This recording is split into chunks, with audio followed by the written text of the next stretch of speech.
everyone, this is Colleen Lemma, Starseed Astrologer and Spiritual Messenger, here with my new Empowered Moments video for the month of May 2023.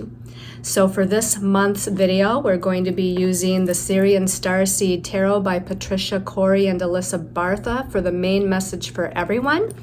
And your special message card this month, depending on your stone of choice, is going to be coming from the Energy and Spirit Oracle deck by Sandra Ann Taylor. So first, my apologies. This is a day or two late, depending on where in the world you live, what time zone you're from. We are in the midst between the solar eclipse and the lunar eclipse, which happens on May 5th. And it's been such an intense and powerful time, lots of ups and downs, lots of energies to have to contend with. So again, I'm just a little bit late getting this out, but let's go ahead and start with an empowered moment before we delve into the energies of the month. So if you close your eyes, make sure that you're sitting in a relaxed place or reclining or even lying down if you wish. Relaxing all the muscles in your body and clearing your mind of all thoughts. Taking a couple of regular deep breaths to make sure that you're centered and balanced as much as you possibly can be at this moment. And let's first imagine, sense, feel, or just know that you're surrounded in this beautiful etheric golden white light. This is the etheric golden white light of God, Source Energy, Universe, Great Spirit, all that is, creation. And as you're seeing that etheric golden white light, or sensing it, or feeling it, or just knowing that it's around you, let's take in a deep breath with intention, breathing that in to every cell of our bodies. And as we exhale, letting go of all that our body, mind, and soul no longer needs. And then we're going to imagine, sense, feel, or just know that on the next inhale and exhale, we're sending our grounding cord from our root chakra down through the center of Earth Mother Gaia into her heart chakra, where she plugs that in for us, allowing us to be nurtured with her beautiful amber golden yellow light, where we can be grounded and centered during these eclipse energies.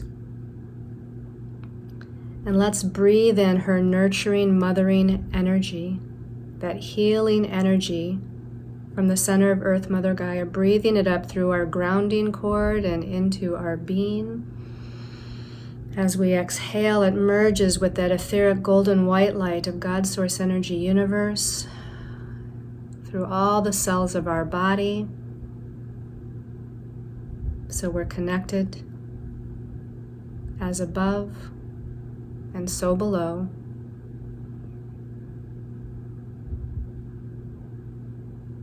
And focusing on the idea of this full moon lunar eclipse in Scorpio now. Full moons are about completion and endings and letting go. It's about healing energies, releasing what we no longer need to carry. And Scorpio is that sign of transformation, death, and rebirth. And this is an intense energy, a powerful energy, an empowering energy. A time to release, purge, let go of those energies on a physical, emotional, mental, and spiritual level that we no longer need. As our energy vibration rises from third dimensional energies to fifth dimensional energies, no longer can the physical body sustain the lower vibrations, and it transmutes and lets go of what it no longer needs to carry as it becomes lighter, more crystalline, more etheric. That might come out as some sort of aches and pains or mysterious rashes or headaches or nauseousness or anxiety. But know that it's a purging and a clearing of what no longer needs to be there, and clearing the emotional body now of lower vibrational emotions and feelings, despair and sadness, fear, frustration. Clearing and healing the mental body of negative, lower vibrational thoughts or perceptions, self-talk. And clearing and healing the spiritual body of past life karma, past life vows or contracts that we may have made in another lifetime that are no longer valid for us now. So set that intention that a huge death and rebirth, transformation and regeneration with this Scorpio lunar eclipse is taking place now and in the weeks to come, in divine timing with our truth. Taking a deep breath and breathe in that intention. And as you exhale and in your own time, returning to this time and place and space.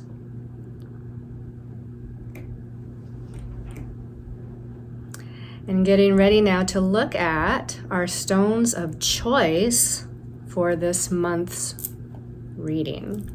All right, so our first stone of choice, this is banded amethyst. It's also called chevron amethyst. And this banded amethyst, it stimulates the third eye chakra. It stimulates and enhances our intuition, our intuitive powers. It dissipates and repels negativity. It connects us with our inner wisdom. There's a self-reflection quality with this, and it's also related to personal growth and evolution. And it assists us in following our spiritual calling. So again, that is banded amethyst. The second stone of choice is blue apatite. This one's in the form of a heart. Blue apatite, it opens the throat chakra, okay? This enhances communication and speaking one's truth. It connects us to a high level of spiritual guidance. It assists us with motivation and ambition. And this is also for self-confidence and self-acceptance. And they're telling me now too that when it opens the throat chakra, remember that it opens the ear chakras as well for clairaudience. So this again is the apatite, blue apatite. And then our last stone of choice is ocean jasper. This one's in the shape of a star. Okay, and the ocean jasper, this one helps to align and balance the solar plexus chakra, the heart chakra, and the throat chakra. So we can see some yellow in here. Now, the ocean jasper comes in different varieties of colors. They're not all the same colors as this one, but this one actually does have some yellow that relates to the solar plexus chakra. And even though we know the heart chakra is a green color, you know, we can like look at the red that's in this ocean jasper and think, oh, that's the heart, right? And then this one actually has a purplish kind of background, but it does relate to opening, aligning, balancing the throat chakra. So all three of those chakras are being aligned with this one. This one provides a calm and uplifting energy in trying times. And boy, we might, be in trying times, right? Both on a collective level as well as a personal level because of these eclipses and Pluto going retrograde. This one helps to assist with a more optimistic outlook on life. Optimistic outlook on life. Helps with self-insight and clearer communication with others, and I want to say with ourselves as well. So again, these stones, and this one's like a palm stone, this chevron amethyst or banded amethyst. It's like a nice little oval palm stone here. Then we have the blue apatite heart. And then we have the ocean jasper star. So I'm going to put those aside over here. Okay. And then we can focus on the energy vibration for the month of May. Okay, this is a 12 universal month energy, right? Because May is the 5th month of the year. We're in a 7 universal year for 2023. 7 plus 5 is 12. Now, 12 isn't considered a master number or a karmic number. When I teach numerology, it actually is considered a special number. And it talks about a cycle of completion, interestingly enough, right? And this full moon lunar eclipse this month is also about some completion energy. So it's interesting that the number 12, the special number, numerologically speaking, is about the completion of a cycle. Now, when we look at the reduced digit of the 12, we add the 1 and the 2, that's a 3. So this is all about growth and expansion. That's what the number 3 is about. The 3 connects with all sorts of communications and creative self-expression, including teaching, speaking, writing, blogging, learning,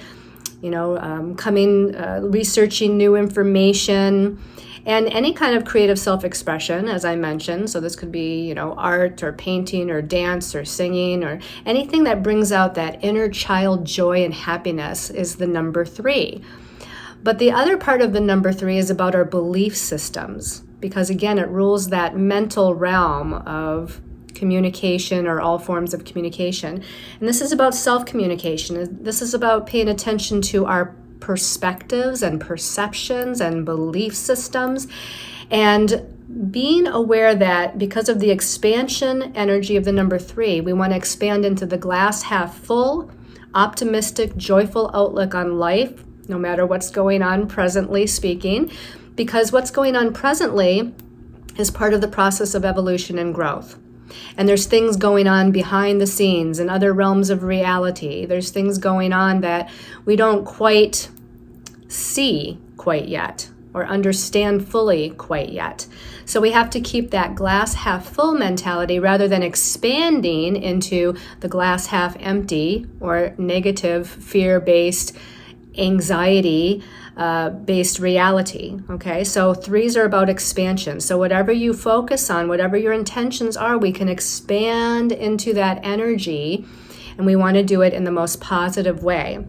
Now, if we look at the 12th Major Arcana, going back to that double digit of the number 12, the 12th Major Arcana in the tarot, in the Sirian Star Seed Tarot, is called Hanging Man. And yes, this is the Hanged Man in the traditional tarot. So what is the Hanged Man about? The Hanged Man is about looking at things from a different vantage point, looking at a different perspective. And you can see that here he's within a pendulum hanging upside down from one leg. Typically, the Hanged Man is hanging upside down from a tree branch with one foot. Here we have it a little bit different because he's inside this smoky quartz pendulum. And smoky quartz helps to clear negative vibrations. It helps to ground us. It helps to root us in like a sense of reality, or in a sense of being rooted and grounded on our own, in our own 2 feet on the earth plane. But the quartz part of the smoky quartz in this pendulum here is an amplifier of energies. And you can see that his crown chakra is all lit up here. So there's an expansion of claircognizance or clear knowing or epiphanies or aha moments, flashes of insight that are coming in. This also relates to the third eye chakra. So our insights, our psychic insights, are highlighted and expanded. It's related to the ear chakras because this is all around his head. And the ear chakras are our clairaudience and how we hear messages and information from spirit or from our higher self. So all of these things are a part of what we're needing to do as we take a moment and pause, look at things from a different perspective or vantage point. It's almost like going into a sense of stillness and meditation, right? As these energies, in a positive way, hopefully, are being amplified, and at the same time, we're being grounded. We're needing to stay grounded, because when we're in the midst of eclipse season, let's face it, the energies are topsy-turvy and uprooting things within us to be released or to be initiated. And sometimes it can be a little bit chaotic and confusing because the eclipses are redirecting us or realigning us on our true path or our true north. Plus, we've got Pluto retrograde, which we're going to talk about in a minute. But I decided to look up some keywords for the Hanged Man in general, just to kind of give you a little bit more information. So the Hanged Man is about wisdom, discernment, trials, sacrifice, intuition, divination, prophecy, uncertainty, lack of direction, perspective, contemplation, standstill, and a pause. So what does that mean for this month of May? I think with the energies shifting and redirecting, we start out this month of May with both Pluto and Mercury retrograde. Again, we've got that full moon lunar eclipse coming up on May 5th, 2 weeks before we had that new moon solar eclipse at the last degree of Aries. So I think that it would be good to take a pause, to recollect our energies, realign our energies, rebalance our energies before we take that step forward. Now, again, I know that life happens. We can't always take a pause or be in a standstill mode, as life sometimes, the universe sometimes, our higher soul self sometimes directs us in a certain way and in a certain time. And if that happens, that's all good. That's what it's supposed to be. But if at all, you can kind of just be in the mode of meditation and self-reflection, looking at things from that different perspective or from a higher spiritual perspective, and taking a moment and taking a pause before moving forward, then I would say do that as well. So let's go ahead and talk about the astrological transits of significance. So these are the highlights of May. May 1st is Pluto turning retrograde at 0 degrees of Aquarius. So a few weeks ago, it just went into Aquarius. It left Capricorn, where it has been for many, many years. And Pluto is about, again, death and rebirth, transformation, regeneration. It's almost like tearing something down in order to rebuild it, something that's not working the way that we want it to. And over time, everything changes and evolves over time. And the Capricornian patriarchal third dimensional system that we've been living under, big business, financial institutions, politics, those that are in a sense of power and control on the planet, over time it's gotten to a point, well, it's been quite a while now, but it's coming to a point where it needs to shift and change. It needs to transform. It's no longer working in a positive sense for the collective. So this is what Pluto moving into Aquarius is going to be all about, but it's going to vacillate back and forth for the next approximately year and a half between Capricorn and Aquarius before it goes back into Aquarius for good, which is November of 2024. So we got this retrograde that it's currently in at the 1st degree of Aquarius, giving us just a little hint of what's to come while it's been here. Now it's going to retrograde in the next few weeks here back into the 29th degree of Capricorn, going all the way back to 27 degrees Capricorn. So again, you can see that it doesn't travel very far, only 3 degrees back into Capricorn, and it doesn't go back to direct motion until October 10th. So from now until October 10th, it's only traveling over those 3 degrees back into Capricorn. When it goes back to direct motion, it'll take a while to dip back into Aquarius. And then when it goes retrograde in 2024, it does dip back into Capricorn for a time. And as I said, once it moves forward again by November of 2024, moves back into Aquarius. So we're going to see a lot of shifts and changes in the next year and a half regarding our current state of third dimensional reality and how the patriarchal system has been operating. There's going to be a lot of changes with science and scientific breakthroughs and medical breakthroughs and humanitarian endeavors when it's in Aquarius. And it's just a really powerful time. And it might be a topsy-turvy time. It might be sometimes a difficult and challenging time, but it's part of the evolution of our planet and the collective of humanity. And it's a positive thing, right? It sometimes doesn't seem like it. There's a lot going on, and some of it's not so great. But all in all, this is moving us to a better state of beingness, both, again, individually and as a collective. So let's go to the 5th of May. This is the full moon lunar eclipse at 15 degrees Scorpio. It's only 2 minutes away from 15 degrees Scorpio. So if you have anything at 14 to 15 degrees, or even 2 to 3 degrees before that or after that of Scorpio, Taurus, Aquarius, or Leo, this one's going to highly affect you, although it's going to affect everybody in some way, shape, or form because it falls in your chart somewhere. And it may connect to other planets and other signs besides those 4 signs that I mentioned. But those 4 signs of Scorpio, Taurus, Aquarius, and Leo are the ones that are the most greatly affected, I would say. So full moons, completion of a cycle, endings, releasing, healing, letting go, Scorpio, death and rebirth, transformation and change, transformation and regeneration. We covered all of that a little bit already. This eclipse is going to be opposing Mercury and Uranus, maybe bringing some sudden insights, maybe bringing some sudden messages of guidance to us, maybe bringing some unexpected or even strange and unusual communication or messages from people around us. It's also connecting to Chiron, the wounded healer, by an inconjunct. So it's going to, again, be stirring up some past life wounds, past life contracts, past life vows, things that we need to release and let go. And then lastly, it's going to be trine Mars, which is a positive aspect. So Mars in Cancer is going to help to give it the impetus, push, or drive to kind of self-nurture or to nurture and assist and guide and counsel others as well as ourselves. Okay, so on the 7th of May, we've got Venus, the planet of love, relationships, finances, money, personal resources, values, and how we value ourselves or our sense of self-worth.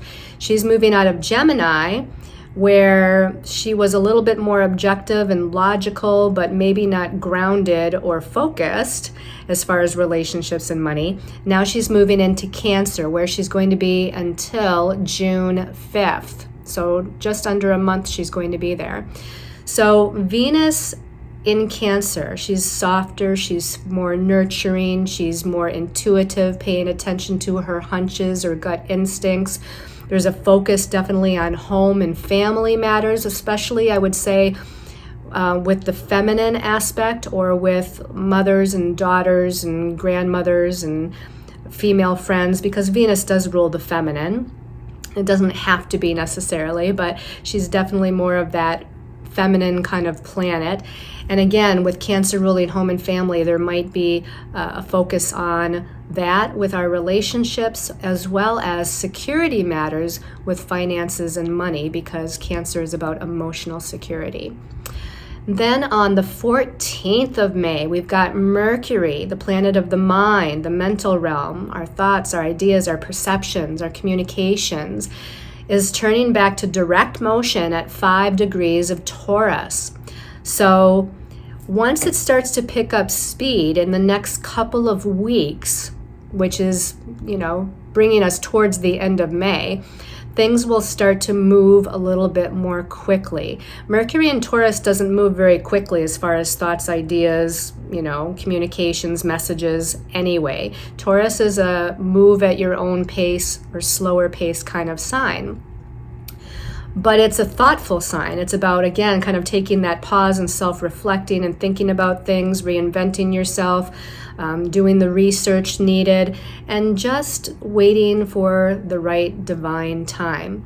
But again, it goes direct at 5 degrees Taurus on the 14th. Things are going to start to become clearer, messages, meetings, phone calls, things that we've been waiting to kind of come through or waiting to move forward, projects we've been working on, money matters, financial matters, because Taurus is the sign that does rule money and finances. All of these things can start to open up a little bit more, unfold a little bit more quickly, unfold a little bit more easily as it turns back to direct motion. And then on the 16th of May, 2 days later, Jupiter, planet of the higher mind, ruling higher perspectives, higher perceptions, our belief systems, is moving out of Aries, first sign of the zodiac, and moving into Taurus, where it's going to be until May of 2024. So Jupiter always stays in a sign for about a year. Sometimes it goes retrograde within that sign, and it seems like it takes a little bit longer to move through that sign because of the retrograde motion. But this one is going to, again, stay in Taurus. Jupiter's in Taurus from May 2023 to May 2024. So Jupiter, again, likes to expand energies. So he's going to be expanding our perceptions and perspectives regarding money and finances, which is a Taurus-ruled thing, regarding our sense of what we value or self-value or self-worth, right? We're going to expand into, where do I need to have a little bit better sense of self-worth? How do I need to value myself more? So Jupiter's going to help us to look at that piece a little bit more. Taurus is, again, this kind of focus, work, effort, taking your time to move through something or understand something kind of sign. So when it comes to like job, work, anything with career and projects, again, we can expand into this idea of putting forth the effort. Whereas maybe before, when Jupiter was in Aries and other things were happening astrologically, maybe we didn't feel as motivated. Maybe we didn't feel the stick-to-itiveness. Maybe we didn't feel like there was follow-through. We got kind of pulled in different directions at certain times. Well, Jupiter in Taurus gives us a little bit more of that focus and follow-through with some of what we're dealing with here. And then on the 19th of May, we've got a new moon in Taurus. Now, we're done with eclipses for now until October, but the new moon is going to be at 28 degrees of Taurus on the 19th. So there's new beginnings and initiation energies in the realm of money, finances, personal resources, values, sense of self-worth. Also, too, Taurus being the second sign of the zodiac, it's like with Aries, we plant the seeds. But with Taurus, we nurture those seeds and water those seeds and make sure the earth is firmly planted around those seeds so that it can grow big and strong.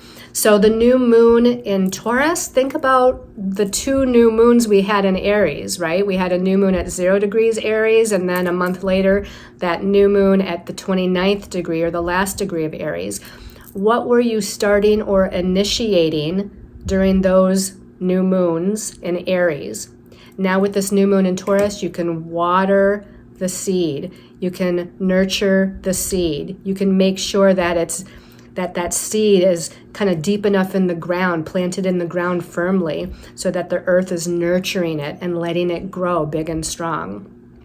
On the 20th of May, we've got Mars, the planet of energy, action, and forward movement, the warrior planet, moving out of Cancer, where he wasn't so comfortable because Mars is a fire planet and Cancer is a water sign. But now, Mars, the fire planet, is going into fire sign Leo until July 10th. So now he's going to be more motivated, more leadership-oriented, take charge-oriented, creative, because Leo's a creative sign, wanting to have fun, being generous, just being more magnanimous, because Leo is the king and queen of the zodiac, right? So I feel like this is going to be a good thing for all of us with Mars and Leo until July 10th.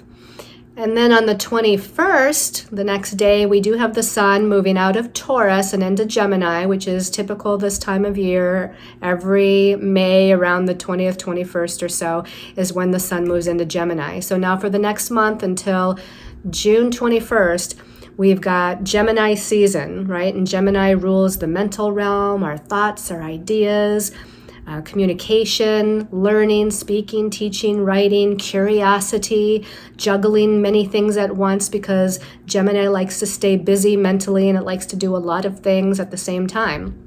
So things are going to start to feel a little bit lighter once Mars moves into Leo and the next day the Sun moves into Gemini. So that's a little bit about the astrology. Let's go ahead and take a look at the messages from our angels and guides from the Sirian Star Seed Tarot. So the first card, let's turn that over.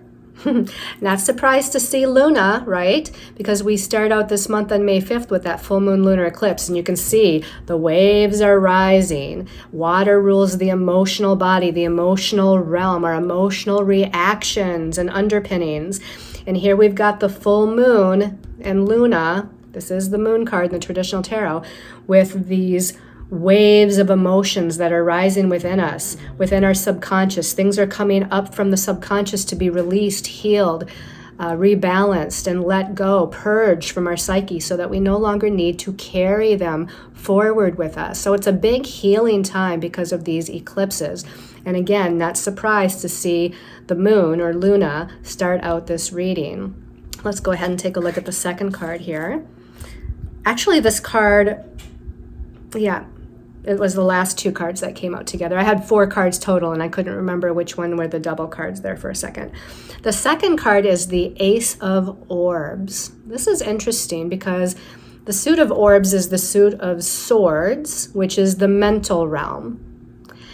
And this is about a new way, because it's an ace, a new way of thinking, a new way of seeing, a new way of believing, having, again, a new perspective. So that goes back to the Hanged Man, right? The vibration of the month of May being the Hanged Man, where we have to look at things from a different perspective, or a higher perspective or vantage point.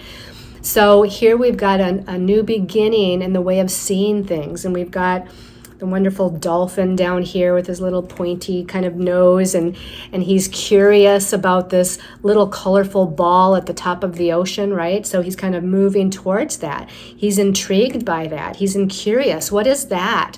What is that beautiful, colorful little ball that's drawing me? Well, that's the new idea. That's the new perception. That's the new way of looking at things. And this is saying that this is what we have to do. We have to have these new ideas and these new thoughts, glass half full perspectives, and be curious. Have the energy of the curious child.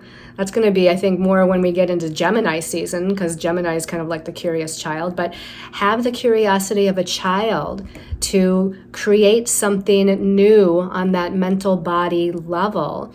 Now, in the traditional tarot, the Ace of Swords, sometimes it's about a new beginning for sure on that mental level, but sometimes the Ace of Swords has a little bit of a challenge, right? Because we're dealing with the mental body, which sometimes can trip us up because our thoughts sometimes go into the negative or fear or anxiety. But if we kind of push through, it's always positive in the end. You know, the Ace of Swords is a positive new beginning on a mental level, positive new way of seeing something or perceiving something. But sometimes we have to push through some of that negative mental body stuff until we get to that beautiful, colorful new vision of what this Ace of Orbs in this card is showing us here. It's interesting too that it is the kind of dolphin in the water, and water is our emotions. So it's kind of like we're combining the emotional realm and the mental realm, the emotional realm and the mental realm. So we could even say there's a new beginning in the way of feeling, or in our emotional body, as well as in the mental body and how we're thinking. All right. So the last card came out as 2 cards. So let's look at the first of those last 2 cards. Okay, we've got the Master of Orbs. So here's another Orbs card, which is, again, another Swords card. The Master in this deck is the King in the traditional tarot. So this is like the King of Swords. And the King of Swords is kind of the master of his thoughts, right? We could use that word master here. The King is the most mature in the court cards. So the court cards are the Page, the Knight, the Queen, and the King. So the King is the masculine, mature energy. So he's the master of his, I want to say reality, but this is the reality of, again, thoughts, perceptions, ideas, and how he communicates those thoughts, perceptions, and ideas out to other people in the world. So we've got this king, this master, sitting on his throne, very calm, cool, and collected, holding his sword. He's not in a fighting stance. He's not all chaotic and nervous. He's got this slight rainbow here over his head, hope for the future, right? To me, the rainbow is a symbol of hope in the future, or that pot of gold at the end of the rainbow that's attached to this new vision that the Master of Orbs is holding, this new vision. Now, the court cards can also be about people in our lives. So this would be, some mature masculine energy. Could be a man or a woman, but it's somebody that's very self-assured, very confident, very kind of like grounded in his mind. He's not all haphazard with his thinking. And this could, again, portray whether it's a man or a woman, someone in our lives, or aspects within ourselves that we have to hold. We have to kind of hold onto or merge into this idea of the Master of Orbs as we move throughout this month of May. So that's, to me, very promising. And again, look at the steps up to the throne that he's sitting on. So again, we're raising up to that higher perspective, just like with the Hanged Man. And I said, looking at things from a higher perspective.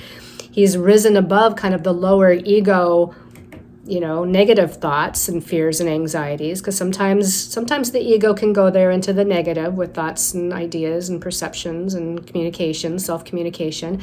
So we're rising into this higher way of seeing things, thinking about things, believing about things, where we're looking at the higher perspective of what's going on, which has been a lot, and seeing what can this really mean? What does this mean as far as my soul evolution and growth?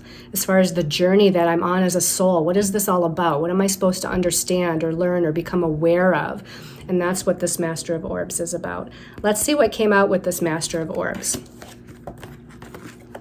Wow, another Orbs card and another Court card. This is the Adept of Orbs. This is like the Knight of Swords in the traditional tarot. So again, indicating possibly people in our lives. And the Knight would typically be a younger energy, teenage or young adult energy, someone who's more kind of motivated, enthusiastic, free-thinking, free-moving, doesn't hesitate. This would be like coming up with these new ideas and not hesitating on them would be the Knight of Orbs, or the Knight of Swords. And you can see that this Adept of Orbs in this card, he's actually not on a horse. He's not galloping forward. He's not moving very fast. He's not in a warrior mode, as sometimes you see the Knight of Swords. He's actually sitting on a rock under the tree, and he's visualizing what do I want for the future? Where do I want to go? What's the next step on my path? What's my plan? What's my strategy? And he's envisioning it, which is very smart of the Adept of Orbs here in this one, right? He's grounded in a way with the rocks around him, the tree around him. He's grounded, he's centered, he's practical. So not necessarily the typical Knight of Swords here. And he's envisioning this new idea, this new perspective, this new way that he wants to be, or this new project, or this new strategy, new career, new, whatever it is that he wants in his life. He's seeing that first before he takes action. So both of these Orbs cards, both of these Court cards, the Master of Orbs and the Adept of Orbs, they're both calm, cool, and collected. They're not in a hurry. They're not ready to, be at war with or, move too fast, which is good because we have Mercury retrograde, right? Until the 14th, until mid-month, we have Mercury retrograde. And even after it turns direct, it's going to take a week and a half, 2 weeks or so before it starts to pick up speed at all and move, more quickly. So we're needing to take that pause and be grounded with whatever it is we're thinking or perceiving, or what that new idea might mean, what we want to do as far as that's concerned, what we want to envision and how we want to get there. It would be like sitting down and creating the strategy, writing out the strategy or the step-by-steps. is kind of what I'm getting from those two cards. So it's actually pretty positive message, although we do, start out with the moon card and bringing up the subconscious waves of emotional triggers that sometimes the eclipses can bring, especially the eclipse that's going to be in Scorpio, right? Let's take a look at the special message card, depending on your stone of choice. So the first stone of choice was the Banded Amethyst.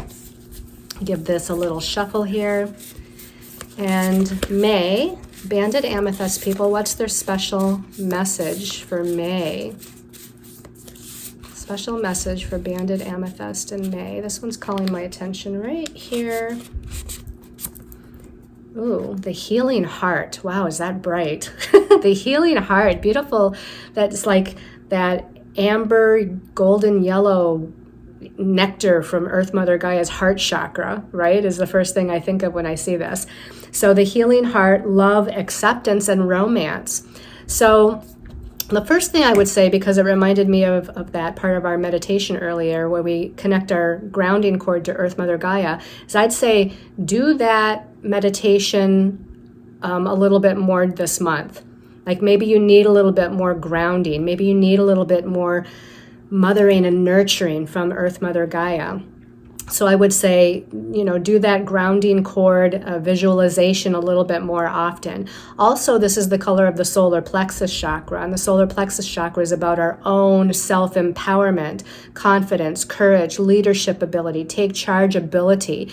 So let's merge that solar plexus confidence and empowerment with the heart chakra of love, right? We can merge those. We can merge the nurturing, loving, caring about other people and self-love with our confidence and courage, empowerment, potential. And this is what I feel like we're needing to merge here. So self-love, love of others, self-acceptance, acceptance of others, which means non-judgment about people's decisions or about groups of people and what they're doing. Let's just stay in a neutral space of love and light. This is like a love and light heart here, right? So self-acceptance, acceptance of others, and then romance. Now, romance, maybe there's something coming in this month, or maybe you need to focus on your love relationships. And I feel like it's beyond just the romantic type of relationship. So let's have, they keep saying have a romance with yourself. So let's have a romance with ourselves. Let's love ourselves. Let's treat ourselves like we would want a partner to treat us. So take yourself out to dinner, buy yourself some flowers, take a walk in the woods and enjoy nature. So have this like self-love and romance with yourself. Have this loving connection with your higher self or with spirit, with your angels and guides. And yes, in your relationships, family, friends, as well as your romantic partners, focus on where do we still need healing? Where do I need to maybe set some empowering boundaries of the solar plexus chakra, but still be in a space of unconditional love, unconditional compassion, and forgiveness of my heart chakra? Maybe there's some healing here that needs to take place in relationships at this time. Okay, let's put that card back in case somebody else gets it, and let's look at the special message for the Blue Apatite people. Blue Apatite. Special message for Blue Apatite people. This one's calling my attention. This one is mindfulness. That really goes with the energies of what we talked about for this month of May. Mindfulness. It says peaceful presence and quiet mind. Okay, that's all Mercury, retrograde and then turning direct in Taurus, having that pause, having a little bit of stillness, having the Hanged Man rule this kind of time period. The eclipse energies bringing us, through this healing journey and healing process that we're in.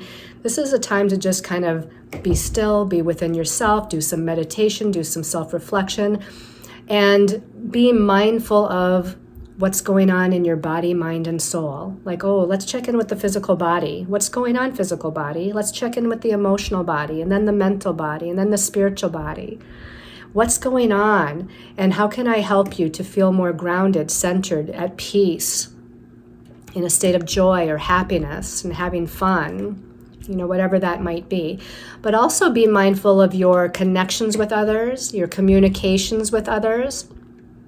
I'm also feeling like, rather than reacting because we've been through this turbulent time of these astrological energies, right? Maybe when we're having conversation, communication, could be with coworkers, could be with family, could be with significant others in our lives, children, parents. Maybe we need to take a pause, take a breath, be mindful before reacting or saying something. Is this what I really want to say? Is this how I really want to express what I'm thinking or feeling? Be kind of in that mindful state. And when you're in this mindful state too, your intuition becomes clearer, and your psychic abilities and perceptions become magnified. So that's also going to be part of this mindfulness experience that you're needing to go through. You can see that her crown chakra is opening, right? To higher wisdom, higher guidance, epiphanies and aha moments that are coming in because she's in this mindful, still, silent space and letting these messages come through. Okay? And then the last stone of choice was the star. The ocean jasper, right? The ocean jasper star. So, special message for ocean jasper people. Special message for ocean jasper people. This one's popping up, so let's pull that out for you. And we got, emotional desert. What does that mean? It says at the bottom, inactivity and isolation. So this could be read one of two ways. Emotional desert could be or feel like we're not in touch with our emotions. We're not in touch with the emotional body and what's kind of coming up or what's happening as a result of these eclipses that we just went through. So we need to maybe redirect that energy.